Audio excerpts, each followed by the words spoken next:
laying it up. You keep it laying it up. Yeah. What's up, ladies and gentlemen? This is Shane Davis. And I am Brandon Fountain, and we are the Controlled Burn. And today we have a very special guest, owner and operator, please correct me if I'm wrong here, of the Rockin' Y Dispensary with multiple locations. Yes, sir. Ajax Family Farms. Yes, sir. And the moderator of the Facebook group, the Oklahoma Cannabis Club. That's me. And AKA what else am I missing? the most famous person we've ever had. That's going to piss some people off. Yeah, right. Sorry, Josh. I was also a big part of Ruby's for a long portion of my career. I brokered for other grows, tons of other grows. Mode 28, I've done the vast majority of their sales. They've won a lot of awards. I've worked with Megalodon. I've worked with dozens of grows that aren't with us anymore. Dude. Sister's Best was one of my favorites, so dude. I've been around. I go deliver those Ruby Mays and take people in flowers, kind of way to get in, get that first purchase in. So certainly been around the industry for, since 19. We still got that little 5-digit OBN there at Ajax. So well, and that's what I was talking to someone before we got in here, and because me and you have never actually sat down and met and had a conversation. But when I started at the lab, which I've been here for just over 3 years, I remember all the time with Ruby stuff you were coming in. So I'm like, he's definitely been around for a while. And like you said, I mean, we've essentially been doing this since day one, pretty close to it. And our circle is kind of getting smaller and smaller. Yeah. Certainly with the good people. Yeah, well, right. Now that the bad actors are out, a lot of the people. I'm not saying that everybody that's still in the industry is a good person, but, or the other way. The good people have kind of found each other, and you notice that. I mean, you look at somebody like Brandon Ashlock. Everybody knows Ashlock. Solid. He's a great guy. So no, if you're connected with bad business, and whether it's truly black market bad business or you're just not great to work with, that catches up to you pretty quick in the world that we do. People can tell. Even in our industry here in Oklahoma, where it's it's so funny because I've spent the last couple days in Missouri, and when I tell you night and day difference, it is very different. Very different. I'm not saying only for the better, because I'm not that guy at all. I appreciate the fact that we got to have an open market, and what you see is you see brands, or you see nobodies, people that haven't had something outside come in and make shit happen, or even not even brands necessarily, people that have, especially smaller areas, that started a business, did a good job, and are living their dream. You know what I mean? Yeah, Missouri was so hard to get a license. And of course, the Rockin' Y Dispensary, the original, I'm 0.6 miles from the border. From my driveway, you can see the Welcome to Missouri sign. I mean, we're right there, the closest dispensary to Joplin, so closest dispensary to Springfield and Kansas City and St. Louis, and for Oklahoma, and they picked the winners, because my uncle lives in Missouri, and I tried to get him to get me, he was like, man, the Rockin' Y is doing awesome. And I was like, yeah, go get me a dispensary license in Branson and watch what Rockin' Y Branson will do. And there was no chance. Where you look at a company like us, me and Amanda started this with a partner with $25,000. We had no idea what we were doing. We started in a little bitty warehouse in Glenpool and expanded. And then when we got a chance to open the Rockin' Y, I bought some land for my family up there and put the dispensary in, and now we have a pretty nice little vertical operation, and literally people, we didn't have any money, we had a landscaping company. I was cutting grass in 2018, so well, and we see people that are you're a moderator on one of the biggest groups in our world. I would say the biggest. And you see people that bitch all the time about pricing, and a lot of time it's people that are not really within the industry. It's kind of that falls more on the patient side, or aspiring patients a lot of the times. But jump across the border, those prices. Quadruple. And it's simple supply and demand. We had so many grows, we had so many people, and then even as they've knocked those numbers way down, even just for Ajax, for example, we're twice as big as we used to be. We had bigger staff buds that was on the backside when Rocky was still in the industry with his Mac 1, and before that with Mr. Soul, Brothers Grimm was in that same Yeah, unit with yeah, Rocky. We have that unit now, so we've doubled our size. We're actually more than doubled our production. So yeah, there's less grows, but the grows who survive the fall, well, and most where of you're them have talking about increased production. almost every building in that area was a customer of ours, either with the lab or before the lab, and a lot of them are not there anymore. And Glenpool put in a no new grows, so you can't get a COO from the city of Glenpool to be a grow anymore. So there's all these empty units there now. Point that were grows. I mean, the whole thing. There was like 31 of us. Dude, in that I'm small telling complex. And that's where the new Rocking Y is in the front of that. And we were actually hoping to get a processing license to put in there, so I could start rolling some of my own pre-rolls. And I'm hoping that limitation on grows doesn't extend to processors. Well, because they extended the moratorium to August of this year. For the actual new business applications. And there's a bill in to extend it out to 28. Oh no shit! Yeah, one of the state senators, he was really proud of that. And right. I can't factually tell you that this is true, but I've heard it said by numerous people. There's never been a state in the United States that has put a moratorium on marijuana licenses that's ever went back and lifted it. So, I mean, I don't know that we'll ever see a new license in Oklahoma. That's the second or third time I've heard that. Yeah, so yeah. And I can't, I'm sorry to all your listeners if somebody was like, no, fuck you, Casey, you don't know what you're talking about. Right. But I don't know of any, once they put that moratorium on. And we probably still have more production than we could possibly consume here. And that's, that's a problem for OB and DD to figure out, but. Well, it keeps, I think. One thing you do notice when you go to a Missouri, the quality of product falls off quite a bit. I mean, we are not only spoiled on pricing. I think, you have to be competitive. Sure. If you are putting a product on the market that that doesn't have that soul to it, it's not going to last. Yeah. People might buy it one time, but if it doesn't do what is alleged, they're not going to go back. There's too many options. Yeah. In Missouri, you get what you get. Yeah, and I mean there's quality products in Missouri, but they're going to cost you $400 an ounce. Whereas you can drive across the line, you can get 3 ounces off my top shelf for $390, and that's Graham and some of the bigger companies that we deal with, Perpetual Gardens, some really, really good product, and you can get that, you can get 3 ounces for the same price as you can get one in Missouri, which is why we get all those temp patients in. Well, I was going to say that's still is that at your dispensary? I know that would be something I would try to I don't know if market's the right word, but I would make a very A to Z path on how to get that. Is that an easy process, or? So we have the instructions on how to get your temporary card up, when you walk in, because we don't allow you through the door. Just too many people that we still turn away 4 or 5 people a day because they're like, oh, dispensary on Weed Maps right here on the Oklahoma line. So this is the first Missouri that I don't need a card. No, it's the last Oklahoma that you do need a card. You got to go to Joplin to find one of those recreational ones. Yeah. That's what. Yeah, so they'll think that I am because I'm so close to Missouri, but I'm not. So we don't even allow patients to come in. But outside of our door, there's a very clear way for you to go on, and as long as you have your Missouri license, very simple to go in and get that temporary license. Now it is $100 a month. Versus $100 for, but you're still saving for 2 years. But you're still saving if you're coming over 2 times during that month and stocking up. Especially we'll have customers that only get it once every 3 or 4 months, and they'll come in and stock up on dabs and things like that for several months.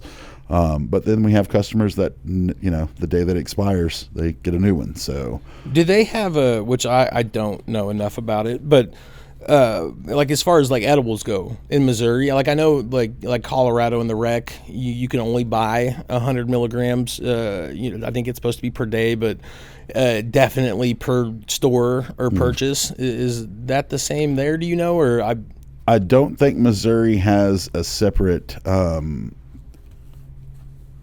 recreational and medical program. I think the same things that you could go and buy with a Missouri medical card, you can go and buy personally. So it's not like Colorado where you have one side of the dispensary that's medical and you can get 1,000 milligram gummy, and the other side that's recreational and you can't get anything more than 100. Yeah, I think which is how it is in Colorado. I think it only changes the tax that you receive. So the tax is lower, which is still higher than what we are on the medical side. Yeah. And then the recreational is even more. So this I guess last week and a half or so, there's been not a ton going on outside of the recalls they like to drop on us, which one of them was the Greenleaf recall, but it was the recall that already happened last year. There wasn't like a ton of explanation on it. They just kind of dropped it, and which I'm sure for their business is great. But I saw like Brandy. She put out a great video explaining the whole thing in the way she kind of the picture she painted was like, she's like, hey, they're actually like doing everybody a favor here. Like the way they did this wasn't something that they had to do, but we've seen some dispensaries get shut down. A lot of products were still going on the market that were related to the Greenleaf micro situation. But the way that I'm understanding it, which Brandy like worded it like beautifully, but if you have them, get rid of them, right? Like, I mean, it's kind of cut and dry. Like if Metric, and we've touched on this before, like, Metric isn't going to do that for you. Like it will allow you to sell like products that are in your system. Like it's not like Metric isn't going to block you from selling anything, essentially. Like if you have something that does have a test failed on it, and I know a lot of stuff with the Greenleaf situation, like it was test passed and then got changed, switched over to test failed. So I get, like, it could be... And you could look at all those COAs, inside of Metric. You could click on the document, and they would still say passed, even though it had test failed.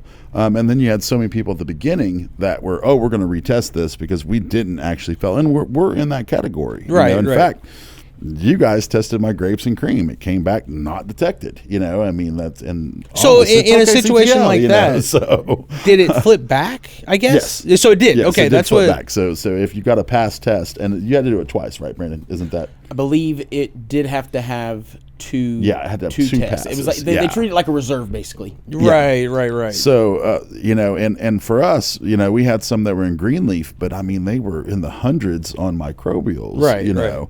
But we only had one that wasn't completely sold out, even at the stores. So that was the only one that we retested was the grapes and cream. Gosh. But everything that I had in my store that was test failed, I immediately moved it over out of my sales floor onto my safe room. So that way my bud tenders couldn't even access it.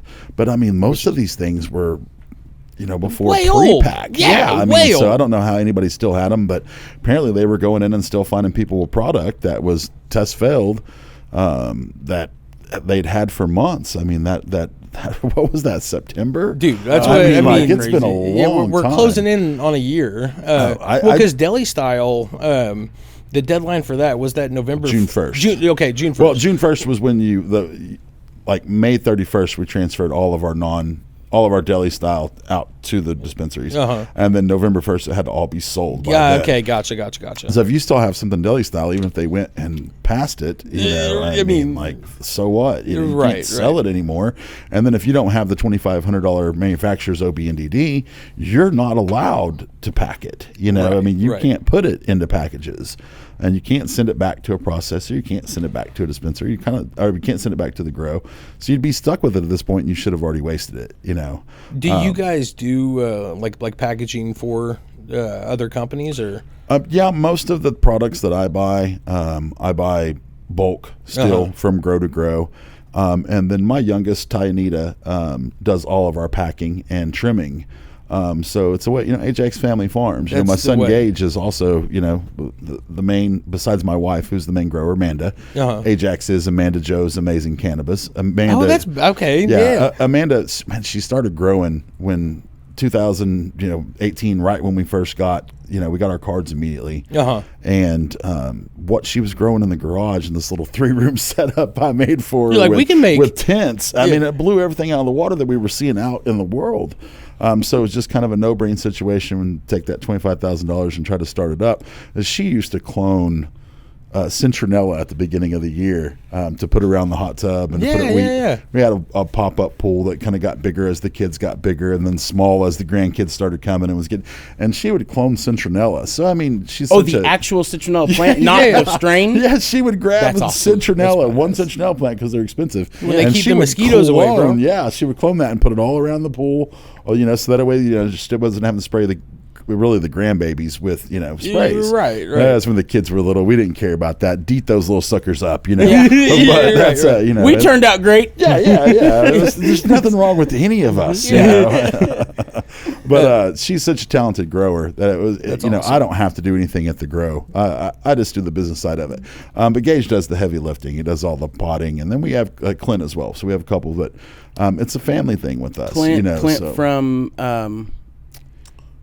Clint Mays is our. Not the Clint from Biggerstaff, or the one that took over Biggerstaff for a little bit. No, I don't know. Not Biggerstaff, but he had that unit for a little bit. He bought Biggerstaff from Rocky, and not him. Yeah, no, I don't know who he is. He came over a couple times. I think I still have his phone number on my phone, but I didn't know him previous or before. I just heard you say Clint, and I was thinking, I remember the guy's name was Clint, so I was like, is that the same person? Yeah, and then Clint Best with Firefly is also one of my best friends that owns the Firefly dispensaries and the Firefly Grow. Dude, you said Sisters Best in the beginning of this call, man. I love Derek and Liz. Derek and Liz were awesome, man. I still talk to Derek all the time. How they doing? He's down at the border. They sold the place up in Welch that they had. So he's on the Oklahoma side, but he's way down south, so I don't see him anymore. He'd still come out to the dispensary and everything back in the day. Is he in the business? No. And he still has a couple cuts. And so he's growing for himself. But, the COO is what got him. It was going to cost him more to get that building that they were in. Because, and their place, I don't know if you ever got to go out there or not. Once. But then they had a fishing pond inside their walled fortress. They had their own little fishing pond in there. That's badass. Did your own fish emulsion out there? No. Yeah. No, I never went. A nice little piece of. Yeah, it was going to cost them so much to get that COO. It was going to cost as much as the building, and what happened with them, and way back in the Sugar Leaf days, they got screwed that's how I learned about. They got screwed out. Well, you were with them for a period, right? Allegedly, is that how to say that? Okay, got you. With Sugar Leaf, yeah. So, that's what introduced to Redbud. That's how back I found Redbud. Okay, yeah. So did you come in before Donovan left or no? I was there. I think I was there after him. Okay. I think. Okay. So yeah, when Chris hired me, and I had my own grow and everything, and I started working for them, and then he talked me into being a manager, Bree. Oh yeah. Okay. And so then I only had 2 days of going out and selling my own stuff, and the other was 2 days of training people who had no idea how to sell weed. None whatsoever. And eventually just got to the point that I was like, I can't do this anymore. And more so, you still had to make a living for yourself because they didn't pay much extra for manager. I was using Ruby Mays to get into grows. I was like, I'm in the same complex as Ruby Mays, and I'm a grower. I'm not a broker. I'm an actual grower. Here's my stuff. And I was turning so many orders over to Ruby Mays. Travis was like, hey, why don't you just come work for me instead? And me and what was Chris's cousin's name? I can't think of his name right. Nick. Me and Nick kind of got into it because he's like, you're not a Libby had left and went straight to another company and was doing sales. And he's like, you have a non-disclosure agreement and no compete, and you can't do that, and you can't sell anything that doesn't come through me. And I'm like, Nick, I own a grow. I brought my customers with me to this place. Right. I didn't find them here. I'm not taking your customers and taking them away and selling them. I brought my customers to you, Dank Bank. Dank Bank used to buy tons from Sugar Leaf, and that was my relationship that I had with Ryan. It had nothing at all to do with anything that Sugar Leaf ever did. And so me and Nick kind of got into it, and when he told me I couldn't do that, they tried to bring a lawyer in and force me to sign an NDA, and I made him write on the NDA, except for Ajax Family Farms business. Well, I was buying products from other growers at Ajax and then reselling it from Ajax. So that was Ajax business, I mean, so he didn't really stop me from doing anything. So, well, and here's the thing. And you came out, so I left, and then Donovan was like, because I told Donovan, this is sinking shit, bro. And Donovan left about 2 weeks later and actually came and worked for me. And then Caitlin about a week after that. So and then you came in right after. So I was there right as Caitlin was leaving. Yeah. Because I was there at what I would call the bitter end. So they went from Sugar Leaf, they turned into, for a brief time, like 14 something or 50, like it was a 4-letter number, 4-digit number, Chris had actually already exited. Yeah. Him and I know. Literally, it's been driving me. I've been trying to think of her name the entire time. She's hilarious. Oh my god. She's back in the car business. She's in the car business at Glover. I actually helped. She had a dispo in Owasso. Her and Chris Brittany. Brittany. Yes. Shout out Brittany. Brittany, yes. Her and Chris had a dispensary for a very short time out in Owasso. Out in Owasso, Venus. It was a Venus. cool Venus. cool Yeah. little setup. It's just tough, man. And that's a hard area. You would think that would be a good area. It's not. It's not. It's tough. Yeah. It's and not. that corner where she was. And that is even worse. Yeah, there's so many. German corner's not. No. No. There's so many dispensaries up there still in Owasso. Yeah. I mean, now, like an Allen, an Okie Wonderland went in there. I'm sure they did okay. I don't even know if that's still. Is it? It's one of the one that's not around right now. Okay. It's one of But yeah, I bet it was doing just fine.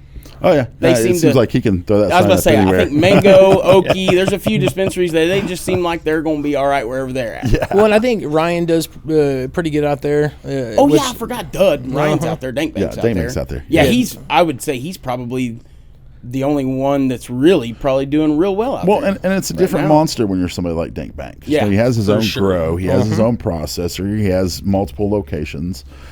Which he has not sold to Allen, despite all the rumors that are running around right now. Oh, is that a and Yeah. So everybody's got a rumor. Ryan, plenty of rumors. He likes to do his thing. He stays in his lane. And he's got the You Suck Vape locations right there. So he's kind of servicing two sides of it. But see, that's the way. If you're people don't, I don't. A lot of people don't realize. Well, this. and he has people come and do pop ups still.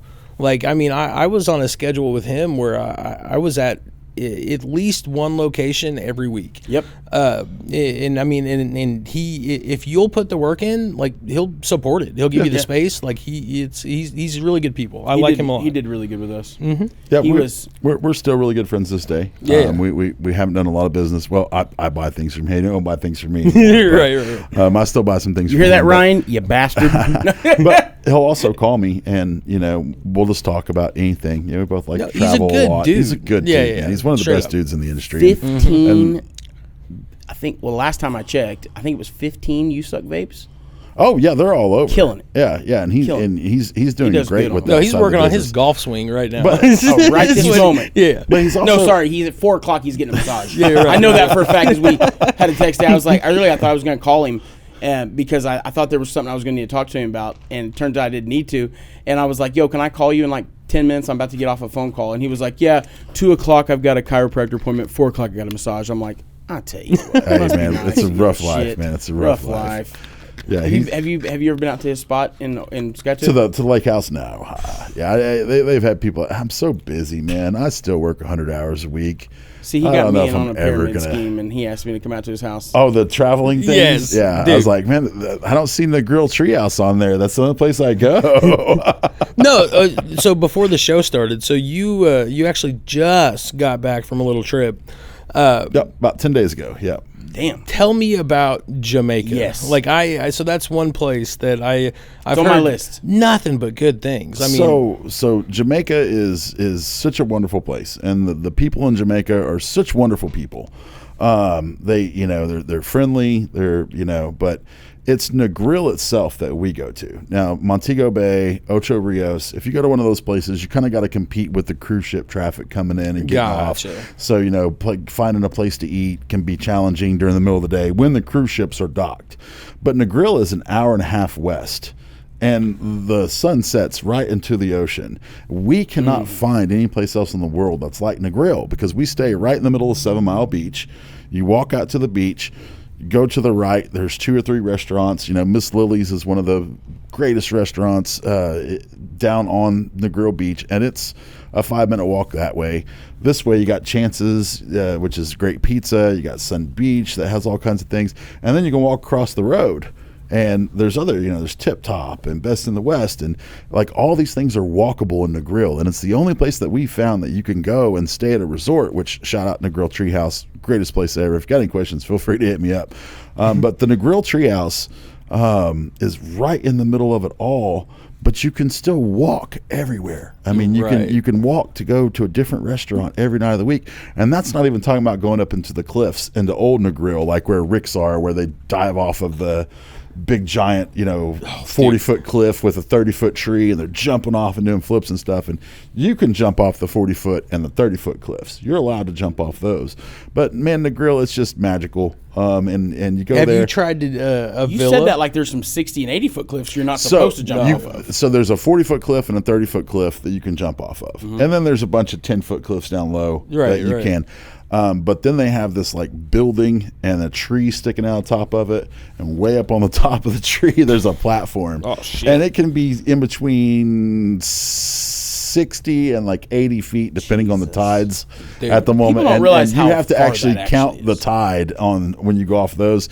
They won't let you go up there. No, I'm good. Only the pros. Yeah, Okay. only the pros that, and I don't know if they're employed by Rick's, but they go up there and they'll walk around with a little thing, and once there's enough money in it, they'll go up and do some crazy triple flip, down into the water. But they won't let you go up that high, so they'll only let you jump off the 40. I know That's probably for the best. the late great Owen Hart, when he passed away, it was 50 feet that he fell from. Yeah, so anytime I hear like footage, I always think 50 feet. So you just, 60, 80, like. Think about that. That's 50 feet on something that is, I'm not going to say mint, but it is something that you can jump off it. I mean, those people don't realize those Well, rings he fell are- into the audience. I thought he fell into the ring. No, it was a malfunction. Okay. He went to the ground. He was I doing thought the he hit the blue, like the blue. Are you sure you didn't fall in the ring? No, it was the audience. It was. Come on, bro. That was my thing. That was our thing. That's why I'm tripping. Yeah, I thought no, he it in the was. ring. I thought he hit the ropes, so I'm like Well, in between well, the middle of you guys. What was crazy is they continued the show. Magnus is about to settle Like, this. ask him. But no, when it happened, like they knew pretty quick that he wasn't going to make it. Yeah. But it was like at the beginning of their big rise in the Attitude Era. Yeah. And so it was one of those, like they just kind of decided, like, dude, we can't, like, we have a Show live must audience. go on. Well, Yeah. and it was one of those that they just kind of, like, everybody. I think the Undertaker performed that night. Like, it was. They've got a documentary on it where they're like, dude, it was. The hardest thing ever, but they made it work, and then they dealt with it afterwards. But that was. I gotta watch that documentary. No, it's. You know what it's called by chance? I'll find it. I've You gotta need find to it. watch the Vince McMahon one. That one is incredible. It's on the list. Yeah, it's. All right, Magnus, you got to settle something for us. We're on the podcast, so don't say anything crazy. Listen to me. What happened, or where did Owen Hart? He passed away, God rest his soul, during a malfunction of on WWF or WWE, whatever. Where was it that he fell off from, and where did he land? Me and Shane are debating. He thinks he fell in the audience. I think he fell in the middle of the ring. Our guest, Casey, thinks he fell on the ropes. Settle this debate. That was a tragic moment in wrestling history. Owen Hart fell from a harness malfunction at the Kemper Arena in Kansas City.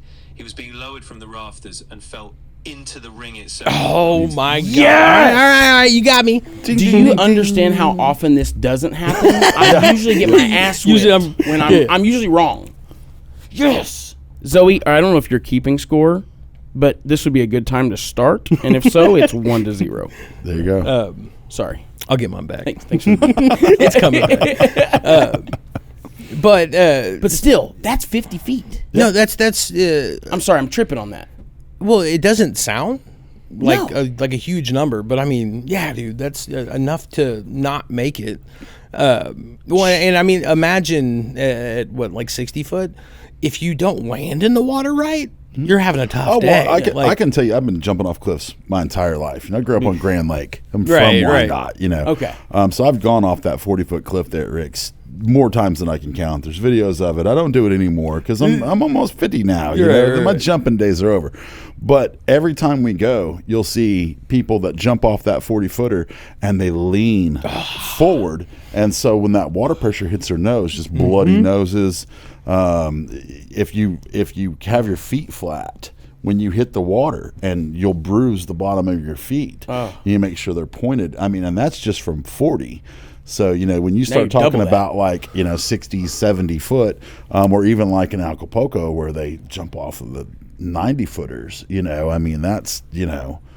You ever notice in like the Olympic diving and stuff, and I didn't realize how it's really important. I fell into a rabbit hole about this. I saw it, wondered. I always heard somebody say it, and then I fell into a whole rabbit hole about it.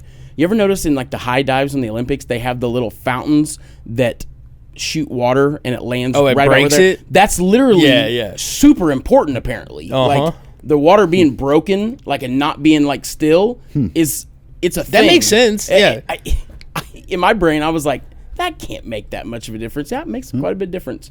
It's learn something new every day. Well, it's like just shooting a bow, and now we're getting way off. But it's like shooting a bow, an arrow, right? Like you dry fire a bow and arrow. I know I had a freaking crossbow. This is what happens when you have money and you're young and stupid. I wasn't rich by any means, but I didn't have any bills, so No, it's all a good my way money to was fuck expendable. up a compound bow. I wanted one, was like, you know what? I'm getting a crossbow. Bought a crossbow at I think I was 19. Bought a crossbow, had no idea. It made it for several weeks, I was getting really good. I shot it, yeah. And then dry fired it by mistake. Oh, no, I did on purpose, actually. Not knowing. Dry fired it, sitting in my mother's living room. Dude, it happened so fast. I'll never forget, the feeling of, oh, my God. But I shot it, and it just exploded apart and, wound around itself. And I'm like, what the fuck? And my stepdad at the time was like, dude, you can't dry fire those. And I'm like, what? But just the weight of the arrow is just enough for that pressure to transfer through, because otherwise it goes into itself and just... Sure. Kinetic energy. I had no idea. It's great. Man, blow your mind about the little shit that makes a difference in this world. It's experience. Right. I've always preferred 30-06, so I couldn't. I don't know about shooting a crossbow or bow and arrow. They're fun, dude. They're so fun, man. I thought about it because I don't like killing things anymore. Yeah. There's no reason for me to go out and hunt. I'll go to Reese's and grab a steak, Right.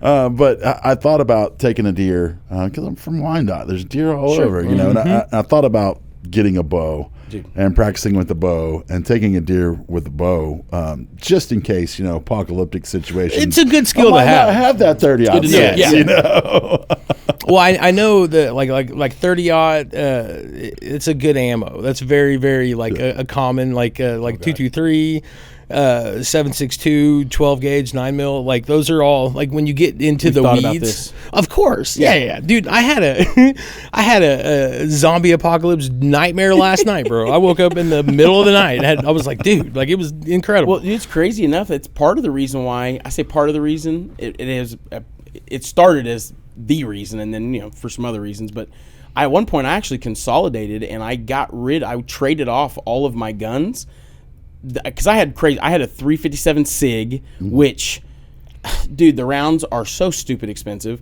They're hard to find. Not every store has them, but it's basically a neck down 40. So it's a casing 40 caliber, but the projectiles are 357. So it's super high velocity round. I actually bought the pistol from an ex.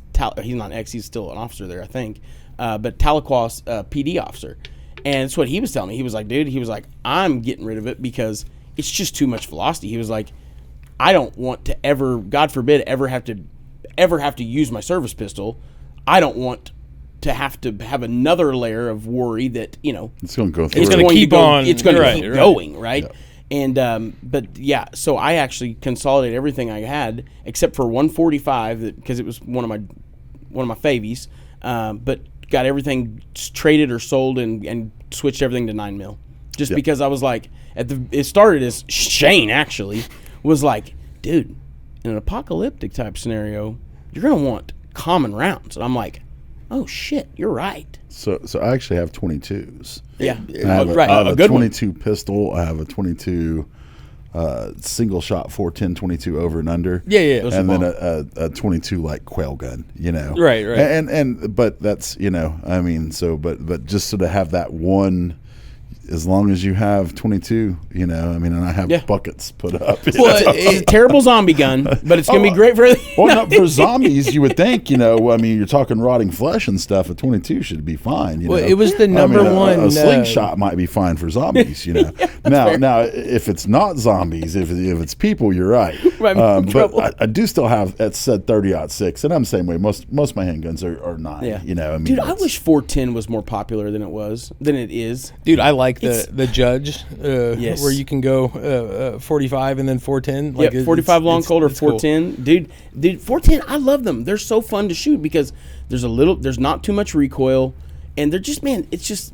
Dude, I learned. It was fun. So it's what I grew up with. Was that Same. 410 22 over and under breakover, and my grandma would send me out, and she'd say, "Hey, go get us a couple rabbits," and it was one fluid motion. I could pull that hammer, pull it back so it hit the top barrel, hit that 22, and I just fire it in the brush, and then one motion, thumbing back, and then flipping that switch forward to hit the 410, right? And then when the rabbits come out, and that's, she'd tell me that, or we also had a catfish pond.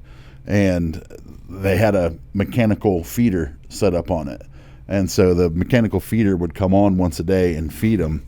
And you could go out to the pole and hit that switch and turn that feeder on, even though it wouldn't have any feed in it. And they would hit their hooks. Yeah, just the sound of it, So, but that's, we grew up out in the country on a cattle ranch. That reminds me, I mean, you said you grew up at Grand Lake. What's the big dock out there, the big restaurant? I know it just changed ownership a few years back, but they have the club special drink that's like the best. Now, are you talking like at Shangri-La? Or Shangri-La? So Shangri-La's on Monkey Island. It's been there for a while. They have a pretty decent dock down there that has a restaurant. There's a one that's it has a bar and restaurant on it. I don't think it's Monkey Island. I think it's oh God, I don't know anything. Well, okay, so anyway, it's like it's a nicer one, like where a lot of like they have slips and shit too. Sure. There's a bunch of you got to think my lake is Skytook, so it's real easy to tell you. Like, you can pick one and explain it. The main one in Grove, as you're heading down 10 towards J, there's a big one there that used to have the Spring River Inn and everything like that. I can't think of what the name of that one is. Cowskin still has a decent little, and that's basically where the East River that makes Grand. Grand's made up of 3 rivers: the Neosho River, Spring River, and what's it's the by one far that goes the through biggest Knoll? lake. I can't think of can't think of where you go floating in Knoll on the name of the river that's there. It's Big Sugar and Little Sugar come together and make that river. I can't think of not the name of it. Talclaw.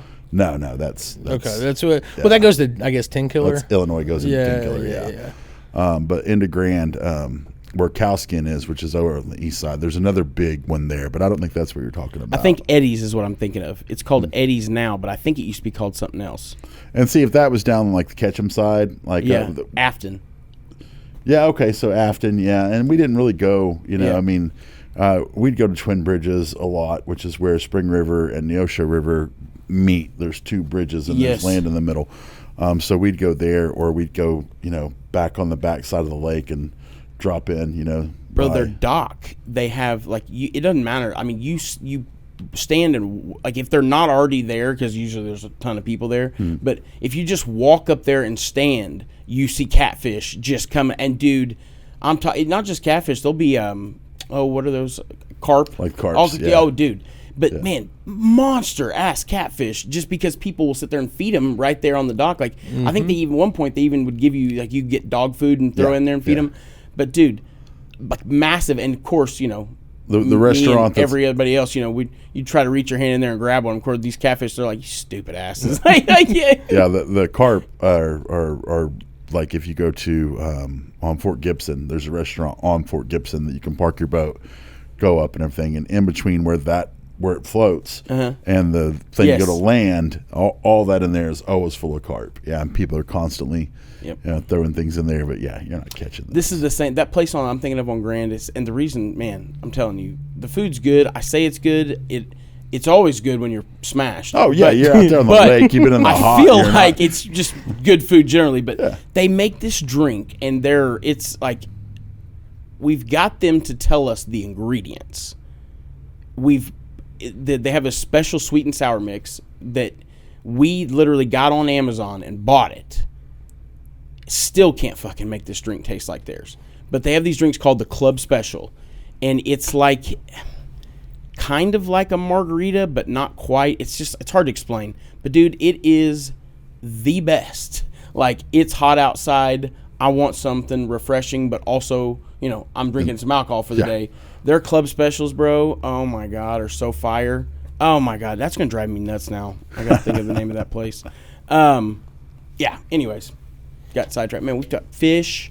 We talked about Jamaica. Dude, I going hard. want to go. I listen to this comedian that he goes a couple times a year, and I guess they get a villa, and like his deal on the villa is they give whoever, I guess, the homeowner or whoever's kind of like there, making sure everything's fine. You kind of lay out roughly what you like to eat, and then you pay them like a grocery allowance, and then they'll go shopping, and they'll kind of like buy straight on the economy and try to make a couple of things that you like ask for or like, but then like a lot of traditional meals, and I'm like, that would be incredible. Where's this at? In Jamaica. I don't know exactly like what area. Part, yeah, I don't. There's a lot of places that these families will own these homes, and they'll rent them out, and they'll have a cook and a landscaper and a housekeeper, and they live in basically servants' quarters, but right. So they don't have to worry about finding homes, and that's just their job, is to upkeep that house, because those owners aren't almost ever they're never there. The interest rates in Jamaica make owning a home for most people unattainable. Really? So you'll notice if you travel through the main part of Jamaica, not the tourist areas, like they'll go in and they'll build they'll put in their foundation, and then they'll put in the frame, and then they'll slowly build this thing over years, paying for it all as they go, because you can't really get a loan. Well, and you were what was this, last year? Weren't you stuck there during a hurricane? Or Yeah, we were there for Melissa in October. how did that go? Because you, from what I remember, you were there for like a while. Yeah, right. yeah. So we were supposed to leave on Tuesday, which was the day that Melissa hit. And American didn't move our flights until Saturday. They wouldn't acknowledge that there was a weather alert, even though it's a freaking, You see it there's coming. a hurricane coming for us. So they moved us on Saturday to Sunday at 1 from Tuesday. Well, then Jamaica shut down the airport at noon. Jesus. Here's something that a lot of people don't know. American companies will not leave a plane in Jamaica overnight. So if it flies into Montego Bay, it flies out of Montego Bay.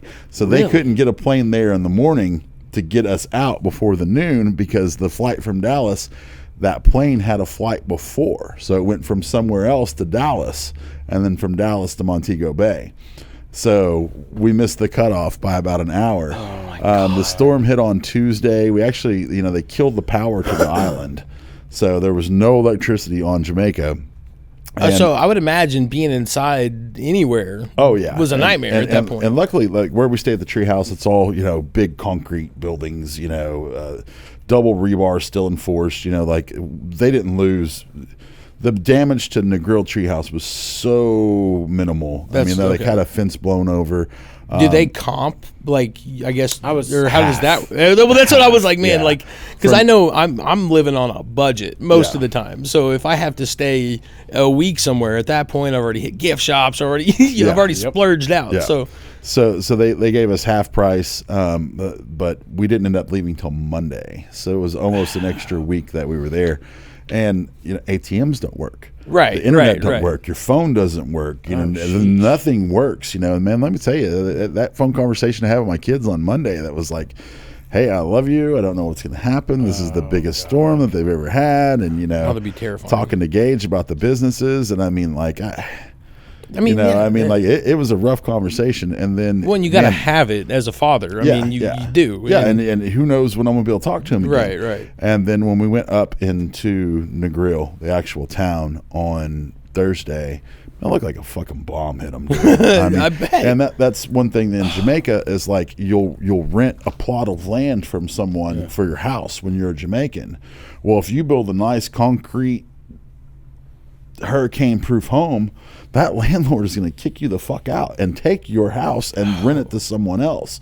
So these people live in like plywood houses with like zinc roofs because they don't want to put more than $300 or $400 into building their shelter, because the landowner if you can do come anything in. Nice, the landowner will just kick you off and they'll raise your rent up and rent it to some American that wants to, live, on the beach for the rest of their life. So that's crazy, and that's something you wouldn't consider. Hold on. So now, come again. Explain that to me again. How? Because they own the actual land. I own the land. I own this piece of land, and you're a young Jamaican man, and you're out there hustling, taking people back and forth from the airports. You come to me and say, "Hey, I want this piece of land. I'm going to rent it from you for 10,000 Jamaican a month." Rent it. Okay. Yeah. So then they rent it, and then I build my house on it, or you build a house, and you build a nice concrete house, and you reinforce it, and you put a good roof on, you put a shelter for your car and everything.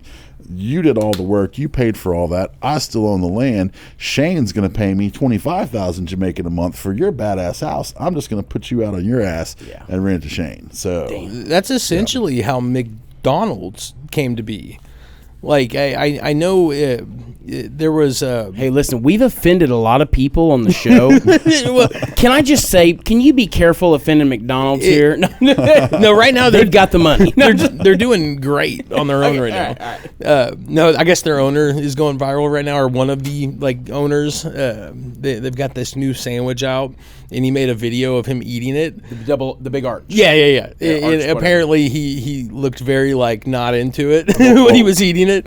What was his name? Ray Kroc? He's gone, right? Man, I don't know. The guy who kind of screwed the McDonald brothers over. Yeah. So he ended up buying all the land. It's kind of like a similar thing that.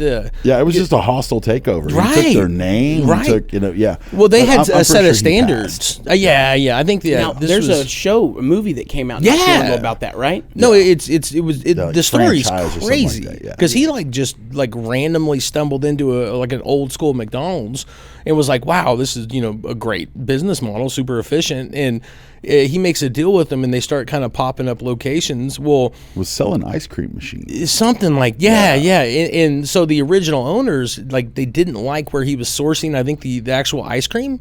If I remember, instant versus and who knows how much of that was Hollywood for the movie? I don't know. Right. Yeah, so he, with the help of some attorneys, got smart and started purchasing all the land that they had these locations, and I mean, bullied them out of it. I'm like, it's awful. It's terrible. Capitalism, baby. That is kinda. Yeah. Jesus, dude. Oh, by the way, the place now is called Blind Swine, but back then, forever, it was Harborview. Okay. Harborview is what I was talking about. Okay. Harborview was, dude, God.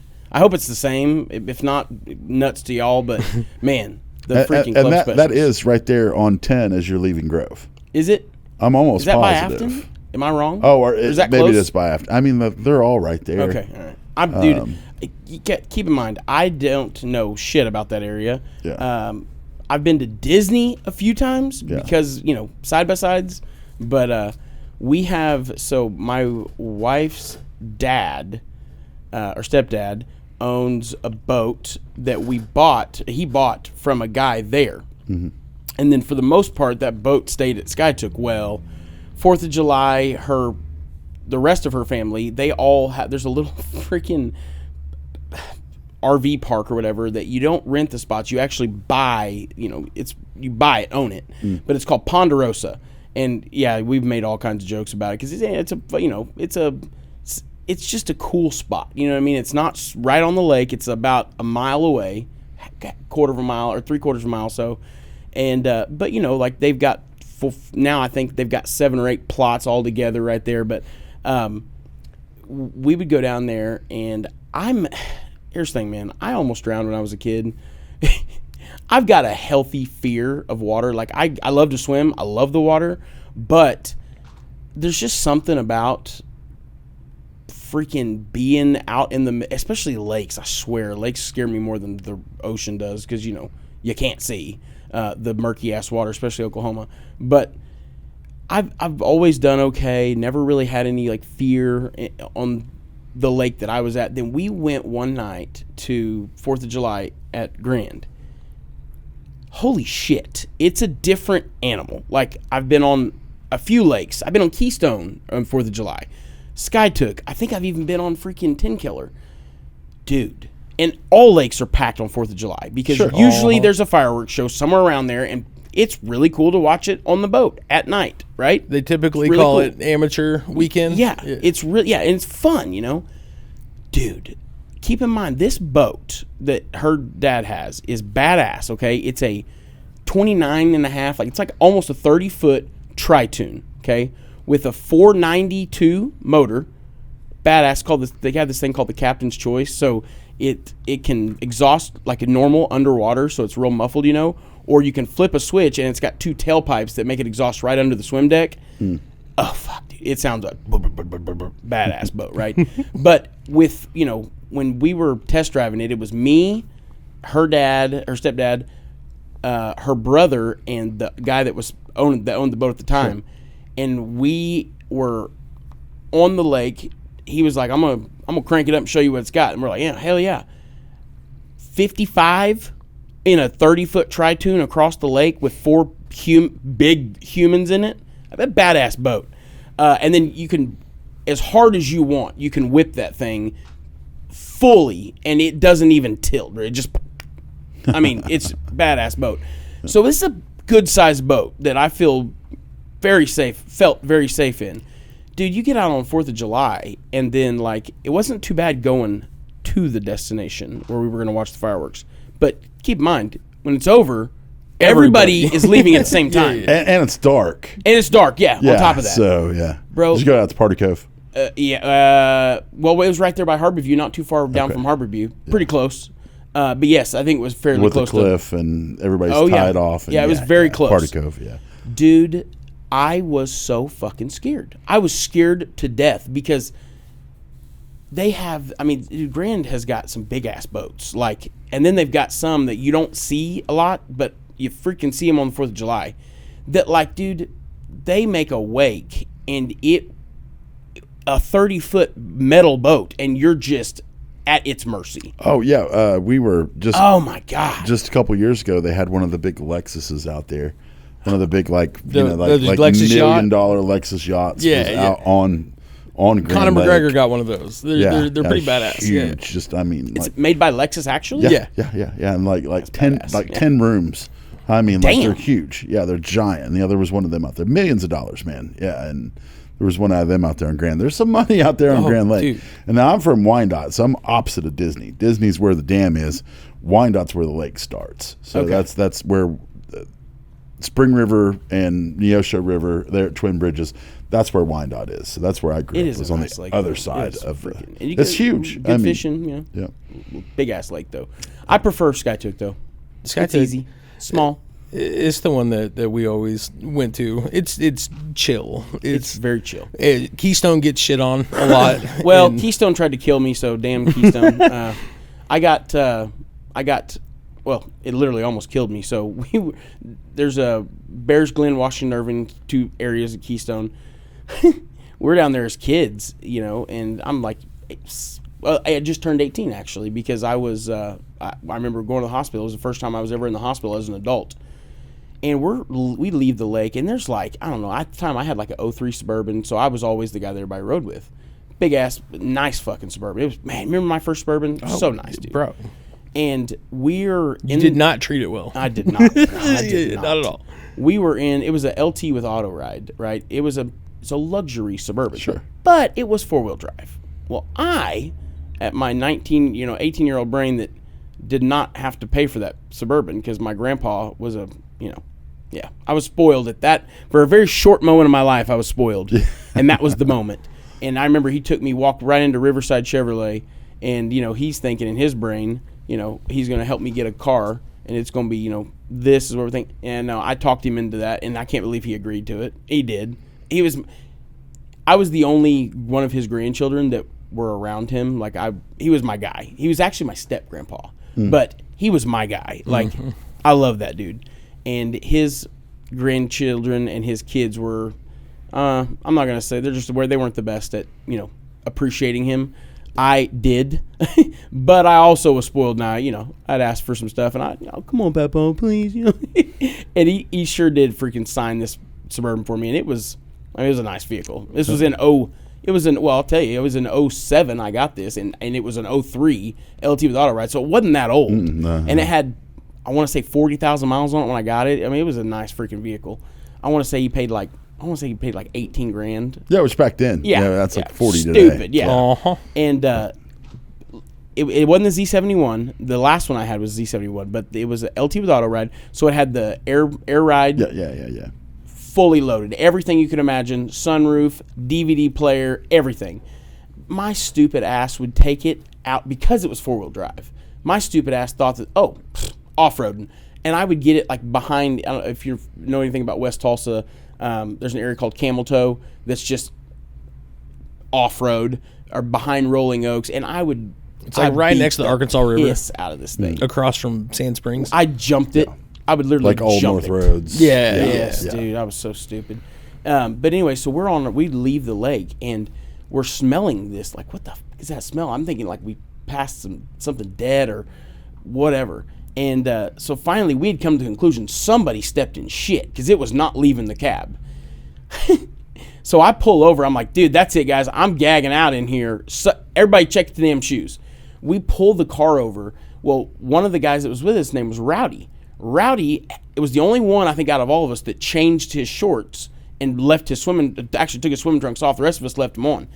He grabs his shorts just by chance and smells them, and we realize that the smell is on all of us. It's our clothes that was in the water. And it was like, it smelled like sewage. Yeah. I mean, it was just, obviously we were in some nasty, stagnant ass part of the lake, but we were anywhere you shouldn't be. Like, we were where people jumped off the cliffs and shit. 2 days later, when I was young, I had surgery. I was a Shriners patient, and I had surgery. This was, when I was in 6th grade, so it was, at least 10 years past this surgery. Somehow or another, this got infected by that water. Oh, dude, and I got cellulitis in this. And they told me that, I mean, obviously, everybody says this, they told me if one more second, I'd have been dead. But they said that I could not have went much longer without needing, serious help. You were in the hospital for like a week? I was in the hospital for a week. I was in ICU because the infection was so bad that I was going septic. And I remember 18, I'm just an adult. The moment that you wait for your entire life, like, I'm saying nuts to everybody, I'm an adult, I'm a man, boy. And I'm in the hospital having to sign all these forms and shit myself. I'm like, I'm sick, I've got a fever like hell. And dude, they put me on they had me on 2 or 3 different antibiotics, vancomycin, which is a big one. They had me on something else that was so strong of a drug that made me sign a form basically saying if I went into liver failure, I wouldn't sue them.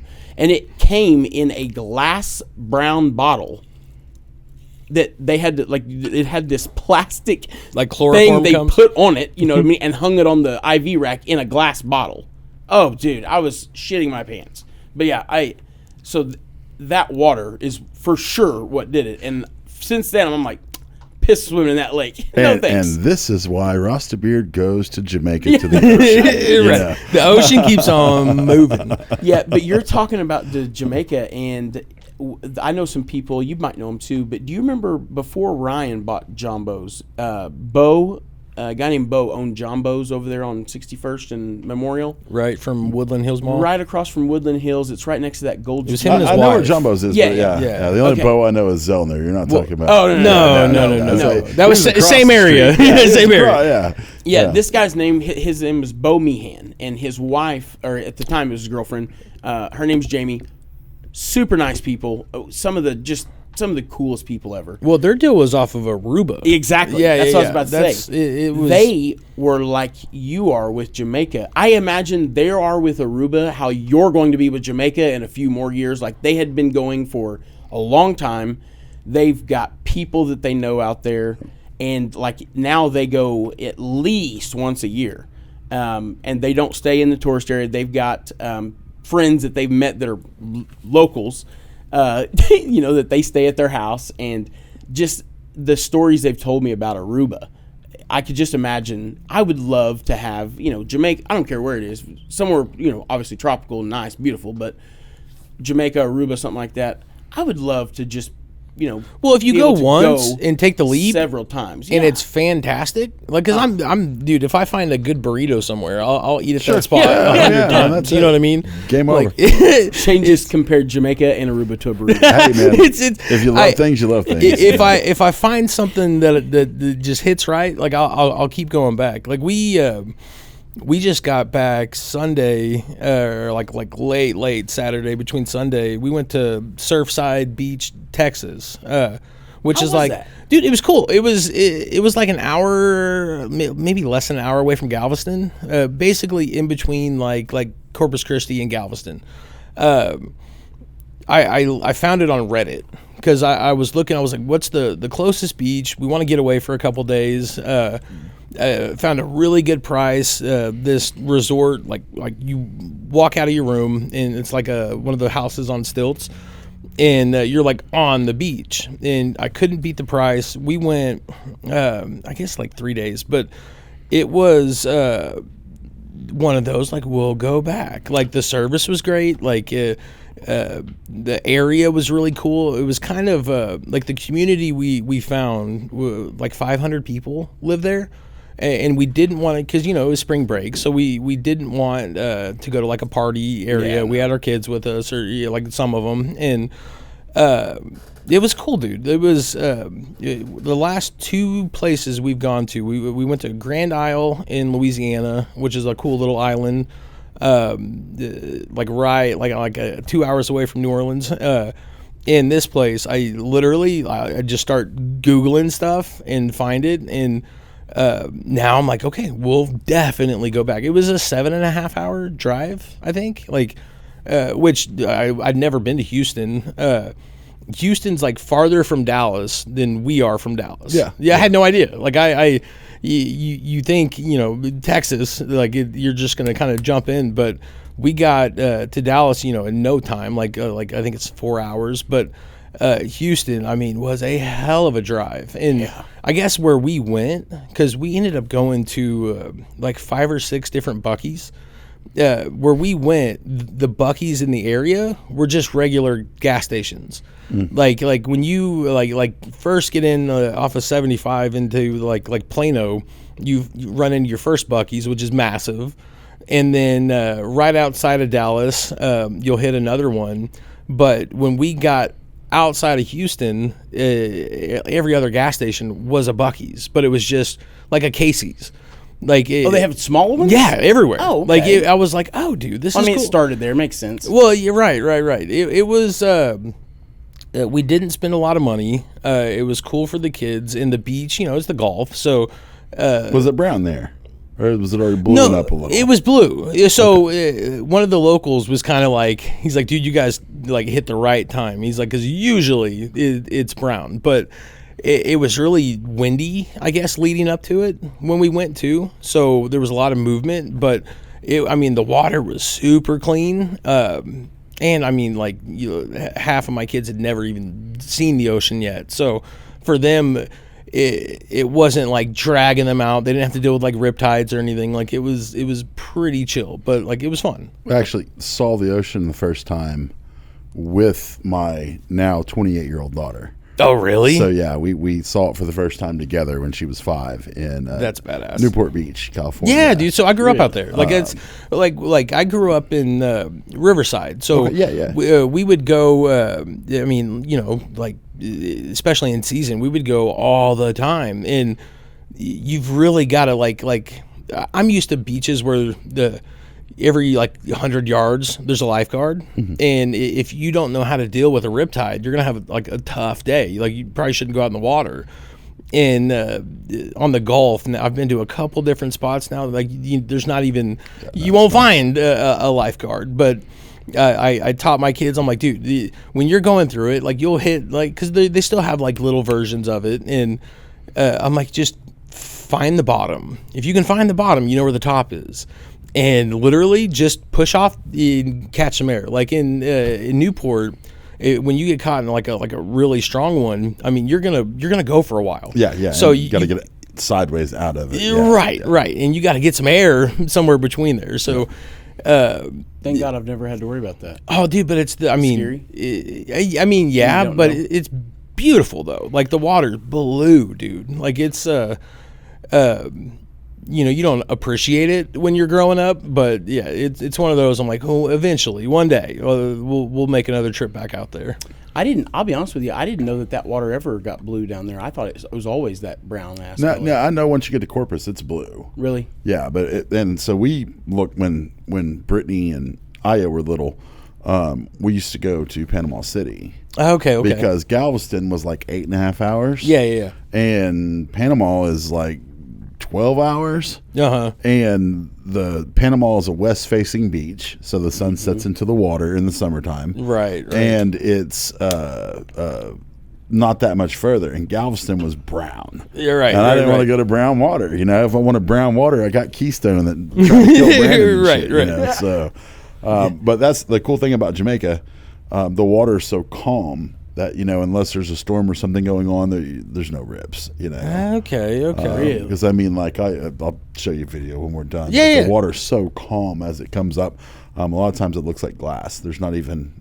There's barely even. What about anything coming man-o-war? up. Portuguese man-o-war. We found some jellyfish that were washed up on the beach. The jellies freaks me out, dude. The jellies will come out at nighttime a lot. Really? Okay.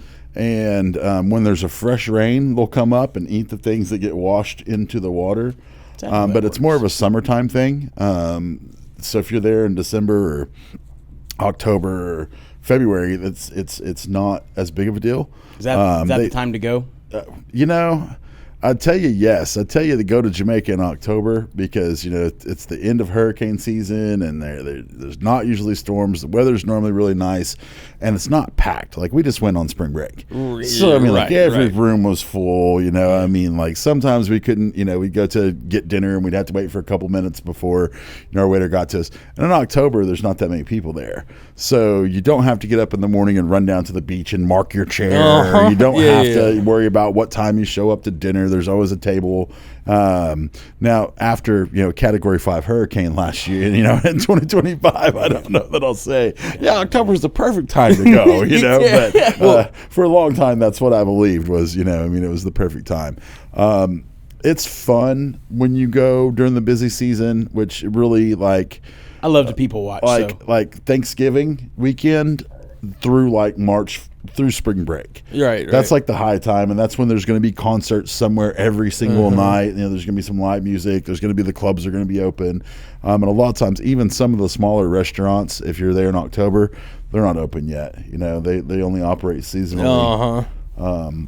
No, we went to Grand Isle. It was the hurricane before Melissa. I couldn't tell you which one. It was because it was another thing that I kind of like got pointed to on Reddit, and what drew me to it is you could camp on the Louisiana. beach. Yeah, Louisiana. Okay. So it's and it's really cool because you drive it's like a 25-mile over the ocean highway to get to this island, but you could camp on the beach. So.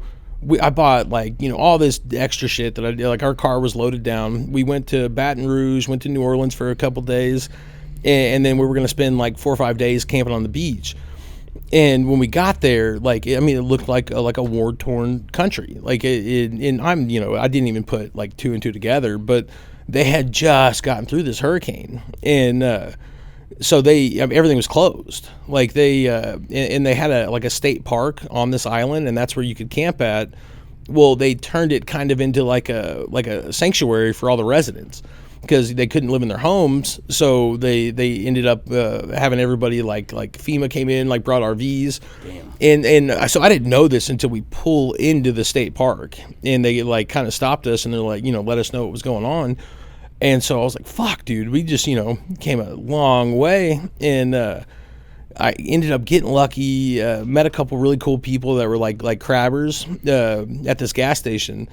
And they had a resort, kind of. I guess it was more like a hotel, but it was right on the water. And so we ended up still getting to like go and experience it, but there was nobody there. It was like having your own private beach. And like when we just went to Surfside, like there's seagulls and bird, but there was really no like wildlife, like because it was spring break. There was still like quite a bit of people there, but me and my wife, we just got to act like kids for a few days. The amount of like shrimp, blue crab, hermit crabs. There were like stingrays. I mean, everywhere you went, there was wildlife. And damn a stingray. They're still KO. I know. But these ones were like pretty small. But you'll see them in Jamaica, huge. Oh, I bet. They run up and down.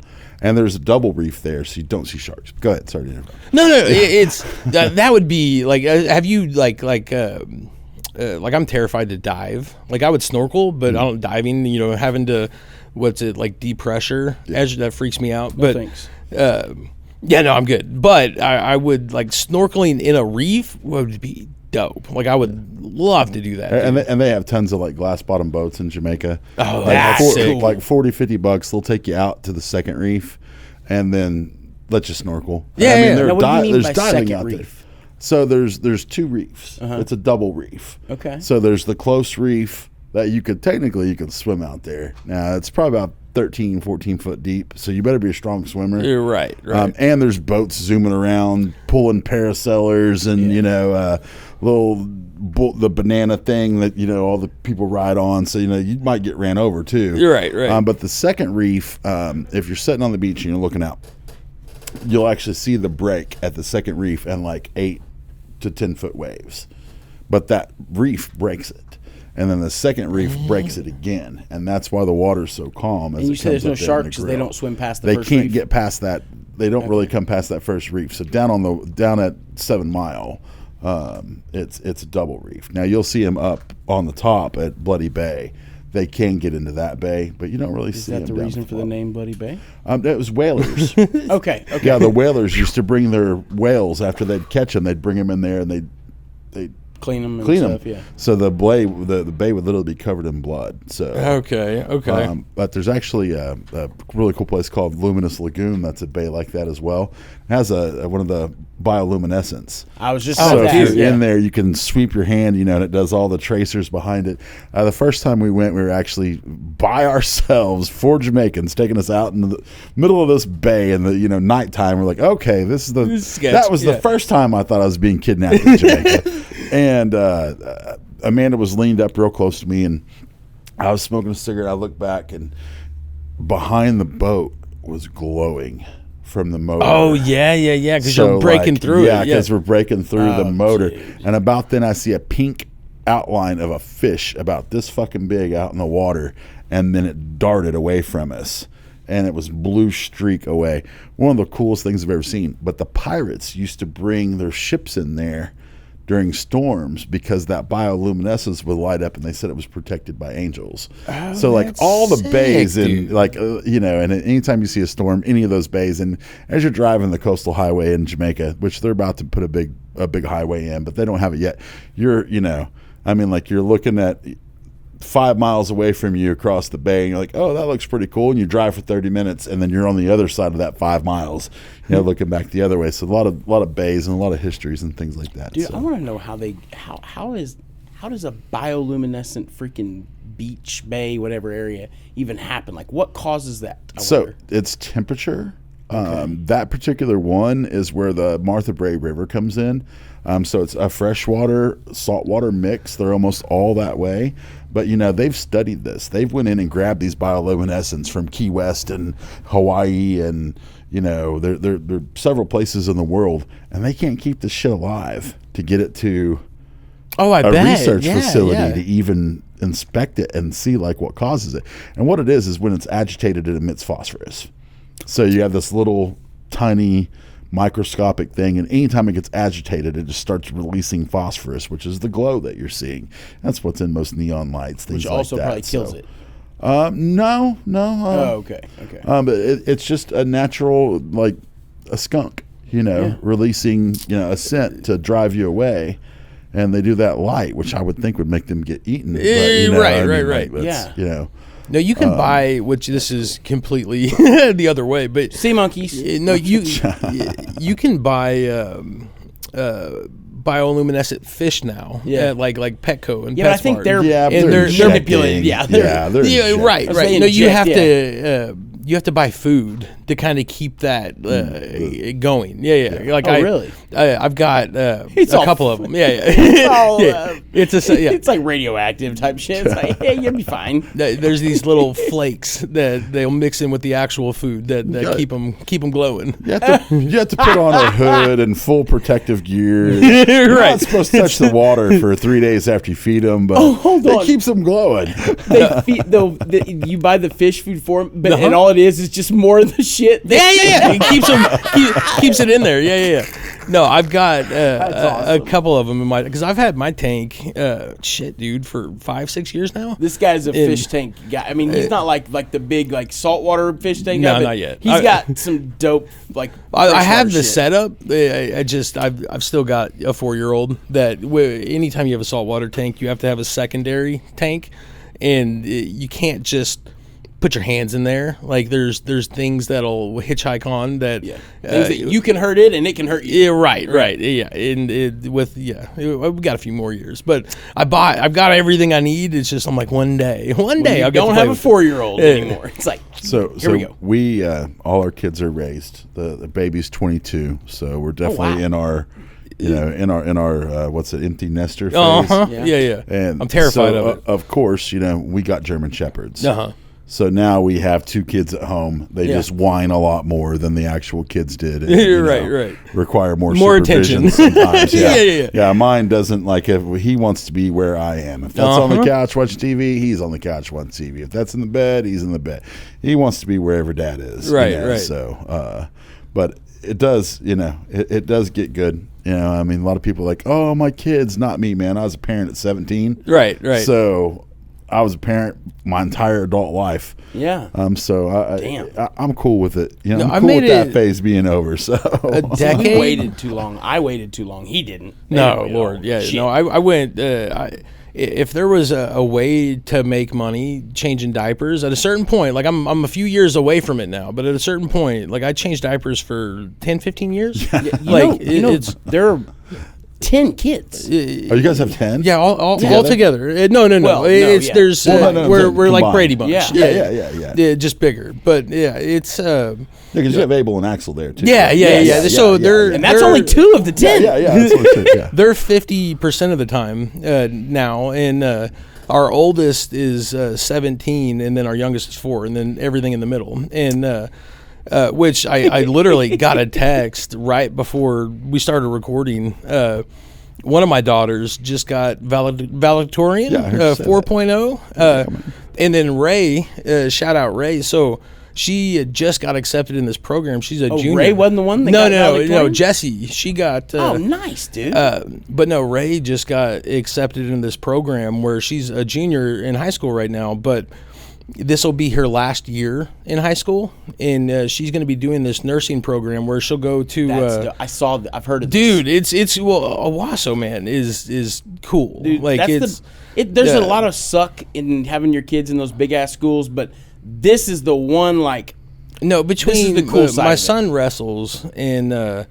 Him and his friends were jackassing around a month or so ago, and he got a pretty severe concussion, and he just got dumped on his head. And the concussion protocol that the school has, they have a whole like building of trainers. Sure. Yeah. And dude, I mean, the way they've taken care of him through it, I'm like, oh, dude, you'll go here for the rest of your high school, career. Like it's better than the hospital. Oh, yeah. We went to Crazy. Berry Hill, and in Berry Hill, you get a concussion. Like Sit on the bench. Maybe for that some water. practice, Here's some but salt you're back pills. at it the next Yeah. day. Like it's. I'm from Wyandotte. Yeah, you're right. It's just one of those things. Throw some dirt on it, keep moving. But no, the program there. I mean, it's they called me and kind of broke down because they ran a concussion test, and it's kind of like when you get pulled over and they run a DUI test. Sure. The flashlight trick where your eyes kind of will move if you're drunk. I guess with a concussion, it's similar. And I forget what they graded them, but I guess like his was like pretty bad, so they mandatory are sitting him out for 6 weeks. Wow. And which he's in off season right now, so there's no pressure to do anything. But I was like, because I was gonna keep him out anyway. Like I've been watching like combat sports for years and years and years. And I've seen what happens to guys that catch a bad knockout and come back too soon or don't rehab it properly. I mean, you can ruin the rest of that career if you don't handle it right. It's serious, yeah. I'm happy where they're going now. Like they're going to a really really good school, but. Shout out to my girls and Braden, step it up, girl. She's great too. Yeah, my kids went K-12 BA. So yeah. Union, BA, Jinx, Owasso. That's pretty much it for around here. But I mean, dude, I went to Union for kindergarten through 9th, except for 3rd and 4th. I went to Beggs, which. Rough shit. The old demons. But yeah, no, dude. It was a culture shock for me to go from 9th grade at Union, where you're at the I high, you call it the I, intermediate high, whatever. Big ass school. It was just for 9th and 10th grade, and it was triple, quadruple the size of Berry Hill, which was probably triple the size of Wyandotte. You know what I mean? It's crazy. Yeah, we had like 106 in my graduating class. It was 2006. So yeah, I want to say it was like 90 something in the one I was in 08, but maybe even more. But I didn't make it that far. We had 19. right. Yeah, there you go. Yeah, 3 of them were my cousins. So that's hilarious. So you had to be careful picking a mix. Right? No, out of town. Unfortunately, you didn't. I mean, it's fine. They were third cousins. It is what it is. No, I didn't live there, as I didn't go to high school there. So there was only 19 in my class. We are about an hour and a half in. Yeah, we got any industry news? We should probably talk about some weed industry. So we did at the very beginning. Right, touched on it. This week the Sunny Roads Processing 2 recall was going around. Mostly infused pre-rolls, from what I can see. I talked to, I went kind of down the list and seen who I knew on there. I do know from what I was told. I guess I shouldn't say I know, but they were going around picking up products if they were still on the shelf somewhere. Or Sunny? Sunny was. Okay. Yeah. Sunny, which is a great. That's really smart. It's the way to handle it. Yeah. Absolutely. But yeah, that just came out. There wasn't like a ton of details on it. I know it had something to do with testing, but I'm unfamiliar with them. I've never done it. I'm not. Which that could be such a vague way to say it. It could be a million different things. Well, that's the problem with, especially that's kind of how the problem with how they do the recalls here, right? It's you really have to look, because it could be, you could see it, or, see the recall and be like, oh, I don't think I've ever done business with that people. Well, you better just double check, because maybe you've got it through this or that. And sometimes, dude, I've seen them put this shit out on the recalls where it's like you don't even really know what the product is. They give you the type, and then they say, you know, it's just so fucking. Well, and so then the lack backwards. of like what it, you know, I mean, Right, like, right. when Ruby went down in October, you know, I mean, like I was seeing, oh, they fell for pesticides, oh, they fell for no, Ruby May never failed a single test, Right. of anything that made it onto Right, the market. yes. And it was they're testing. What would I call it there, Brandon? I would call it a slap on the wrist. That's what I call it. They freaking. It was the way that they did it. You know, they were making the test samples and sending the test samples in, and then getting the testing Before the back, batch was finished. printing Yeah. the tubes, and then rolling the production. Well, and I've not to Not to dime anybody elaborate, out. but I this isn't a super uncommon thing. No. Like No, everybody was doing it at the do. time. I mean, You know, it's- now a lot of people have changed since then, Right, but right. a lot of the people were testing their product before they were Yes. paying somebody to roll all those joints. Right. Because if you got a bad batch of distillate and you rolled, you know, Well, that was one of the 8 problems we saw strains, with and then you're throwing away $15,000 worth of pot, you know, that you didn't have to because it was just the distillate that was bad. You right. know? I Yep. mean, Right. Well, when they changed the way testing was done, that became a huge problem. Like Yes. because you used to have to get that distillate tested, like you had to before you could move it. And then they moved to final form product testing, which there's there's pros and cons no matter which way you do it. There's pros and cons of both. But the kind of the other side of that was you got to be very careful where you source that distillate from. Oh, sure. And even recently, you know, one of my best friends in the industry has those nudes, you know, and he went and got some rosin, and Right. you know, it had a passing test when it transferred to him.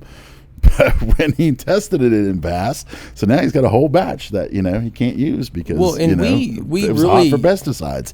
There's nothing you can do with that when it's hot for pesticides. Pesticides, heavy metals, it's dead. It's dead. Yeah. Well, in like, because I know when they made the transition, like we started really stressing, like, because you can R&D anything. Yeah. Like you can go through in R&D test because, like, no matter what you get from where, which if you're selling hot stuff, I mean, you might get away with it once or twice, but that's going to catch up to you. Yep. And then you're gone. Like Bro, you're not going to be. You wouldn't imagine, Casey, and Shane can attest this, when the final form thing happened, bro, the amount, I'm talking like within days, the amount of pesticide fails we started seeing, like 7-8x. Oh, yeah, I'm like sure. just bam. I'm sure. And you know, It's crazy. Like we sell all of ours to a processor because we're small batch. Yeah. You know, I Right, mean, right. we're only harvesting 8 pounds. I got 2 pounds of trim. I'm sorry, I can't pay you to test 2 pounds of trim. I'm not going to Right, make the right. money off of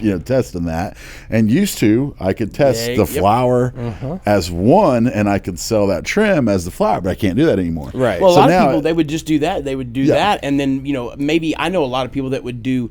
They would do the whole test. They would use that for the test, but then they would come take the trim if they were trying to be on the most up and up. They would do like a potency terpene on the trim just to be like, and here you go after post that. or whatever. My trim was 30%, Yeah. just like the flour. What are you talking about? Bro, you know what's crazy? Sometimes it's an awkward conversation sometimes because you hope that people.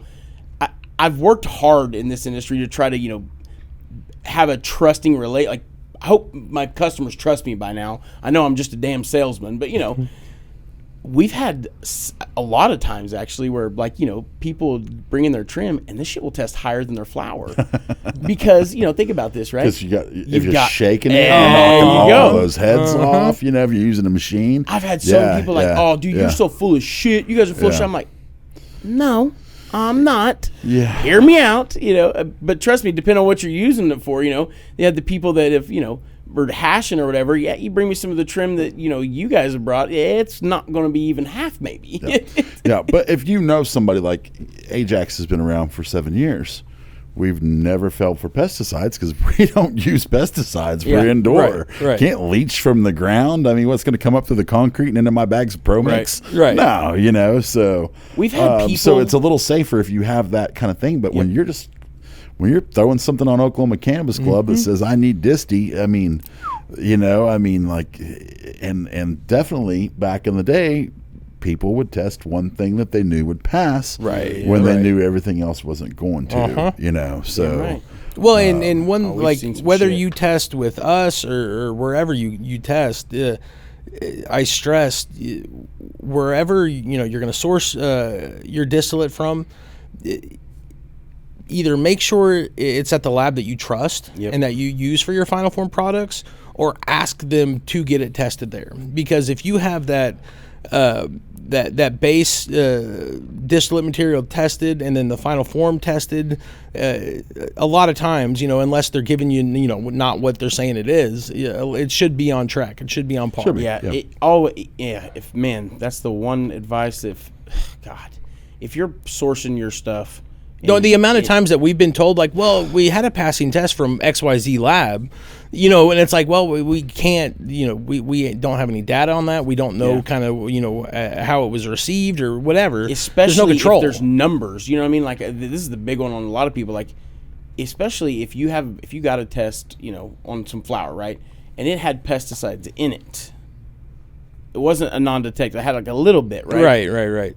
Just double check it, just for the love of God, double check, because you never know, dude. Well, it's a fast test. It's not that a I'm cheap trying test. to say, oh, we're better. I mean, we are, but Right, it's not right. that I'm trying to say, oh, we're this much better. But labs are different, and you don't know because you just don't know. You want to make sure that if you're going to be using this lab, and you have results, especially if it's been any amount of time from this lab, R&D it here. Just to double check, just because the problem is if it, God forbid, it is pesticides or metals, you're gonna waste all that fucking money and it's dead. It's done. Gone. There's nothing you can do. Waste company. Unless you want to take the chance on having your reserves transferred to a sketchy lab. But man, It'll been catch here. up to you. It's It'll catch I up. don't Well, recommend it. they're I mean, closer than they've ever been to having the QA lab. And that secret shopper thing that has been a whisper for years now. Eventually, that will be a reality. But they're not going to be able to ascertain anything from that because it'll be tough. It'll be tough. They're not thinking it through because if I bring my samples in to OKCTL and you test it, you say, hey, Casey, this grapes and cream was 24.5 with a 2.7 terps, and then I put it in a fucking bag and it sits at a dispensary shelf for a month and a half because they're not putting it out correctly or whatever. Yeah. And it's been in this Mylar. I'm using myself as this, and you open that up and test that. There's no fucking way it's going to test 24% anymore. Right. Well, degradation on it, and then so then they're going to go in and look, and it has to be within a certain percent. Come on, man. I mean, unless you're showing up at my shop, which I've felt for a long time. I know it would be a lot more work for you. But I felt for a long you should be coming and picking my samples. Absolutely. I mean, I shouldn't get to go cherry pick my samples. I should have to present you with 10% of my harvest or something like that, and then you put your gloves on and you pull out that 10 grams. I mean, that's the only way we're ever going to have real testing. I'm telling you right we now, all know that is it. You said it. It's never going to be. There is not 40% THC weed in Oklahoma, and get mad at me, call me out, say what. Nobody is testing 40%, and if you have a 40% test, you did something to it to get that 40%. I'll double down on that. Thank you. There's not a 40% total cannabinoid flour in Oklahoma. I mean, it ain't there. Yeah, not that I know. Non-infused, it ain't there. No way. So and I see it. I see it. Yeah, I had somebody bring in something yesterday that was 33%, and I was like, you see all these little black spots on this? And they're like, yeah. And pulled my camera out and zoomed in. I was like, that's an aphid, yo. You see the little legs and the little antennas on it? God. That's a bug. You realize you're showing me weed with bugs on it? And the owner called me. He was like, it wasn't bugs. It's like, bro, I got the pictures. It was. Okay, brother. It wasn't bugs. I got you. All right, man. Whatever. So I guess those bugs carry 14% THC on their own. Those bugs are 80% THC flake. Yeah. No, it's we've had, and it's I maintain this, you know what I mean? We've had flour here at this lab that we have tested at 32, even 34, I think I got up to. Here's the thing, man.